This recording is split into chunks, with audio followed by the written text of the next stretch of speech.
श्यामा मंदिर में चल रहे नवाह यज्ञ में उमड़ी लोगों की भीड़। सोमवार को होगा नवाह यज्ञ का समापन।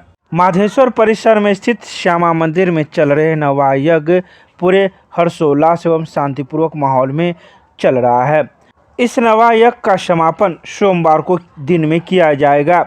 वहीं प्रबंधन समिति के सदस्य ने पूरी जानकारी दी। उन्होंने कहा कि कोरोना के 2 वर्षों के बाद श्यामा मंदिर में इस प्रकार की भीड़ जुटी है।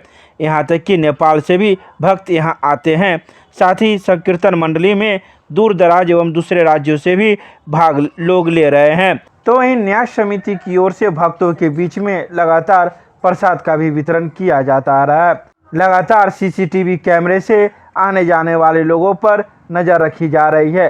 पुलिस की तो थोड़ी बहुत व्यवस्था है, लेकिन समिति की ओर से तैनात सुरक्षाकर्मी एवं उनके अपने कई सदस्य इस नवाह यज्ञ के दौरान मौजूद रहे और सतर्क भी रहे। लॉकडाउन में भी 1 वर्ष पूरी तरह बाधित रहा, लेकिन दूसरे पर थोड़ी सी छूट मिली। हम लोगों ने 24 घंटे का प्रतीकात्मक यज्ञ किया था, लेकिन इस बार हम लोग का प्रयास है कि उस बीच की सारी कमियों को हम लोग पूरा करें और भक्तों का उत्साह उसी तरह का हम लोग देख रहे हैं। इस बार 12 को यह प्रारंभ हुआ है, कल 21 को समाप्त होगा।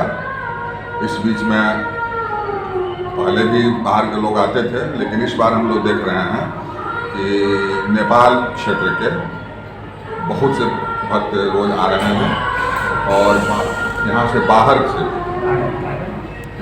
बिहार से बाहर के भी अन्य प्रदेशों में जो श्यामा भक्त हैं वे लोग भी आ रहे हैं। कई टोलियाँ ऐसी हैं जिसमें कि कलकत्ता से या दूसरे स्टेट से लोग आए हैं अपना भजन देने के लिए।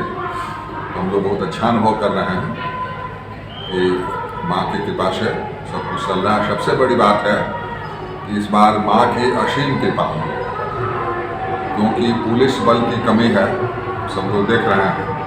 हमारे कुछ वॉलंटियर और सुरक्षा गार्ड मात्र लगे हुए हैं, लेकिन आज तक कोई बहुत बड़ी अप्रिय घटना नहीं। 1-2 सूचना हम लोगों को मिली किसी की मोबाइल चोरी हो गई, लेकिन उसके अतिरिक्त कोई अप्रिय घटना नहीं हुई है। जबकि विगत के वर्षों में कई बार रेलिंग टूट गया, कुछ लोग घायल होते होते बचे, कुछ बच्चे खो जाते थे।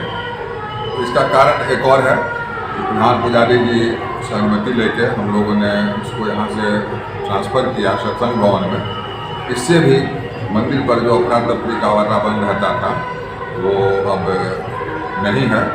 लोग आते हैं, आराम से माँ का दर्शन करते हैं, अग्नि की परिक्रमा करते हैं हवन कुंड की, और नाम का आनंद लेते हैं। फिर प्रसाद ग्रहण करते हैं और प्रसाद ग्रहण करके प्रस्थान करते हैं। तो लग रहा है कि भीड़ बढ़ी है। भीड़ तो निश्चित ही बढ़ी है, लेकिन लग इसलिए नहीं रहा है कि इसका स्थान परिवर्तन करने के कारण कुछ भीड़ वहाँ रहती है, कुछ भीड़ यहाँ रहती है। पहले ऐसा होता था कि यहाँ मंच पर होने पर वो सारे श्रोता मंदिर पर चढ़ जाते थे, तो मंदिर पर भक्तों को सुविधा होती थी और लगता था कि एकाएक बहुत भीड़ बढ़ गई है। इस बार अनुभव नहीं हो रहा है, लेकिन भीड़ निश्चित रूप से विगत वर्षों की अपेक्षा ज़्यादा बढ़ रही है। भक्तों को सुविधा हो रही है। सुविधा तो है ही, आराम से लोग दर्शन भी कर रहे हैं, आराम से बैठ के कीर्तन भी कर रहे हैं।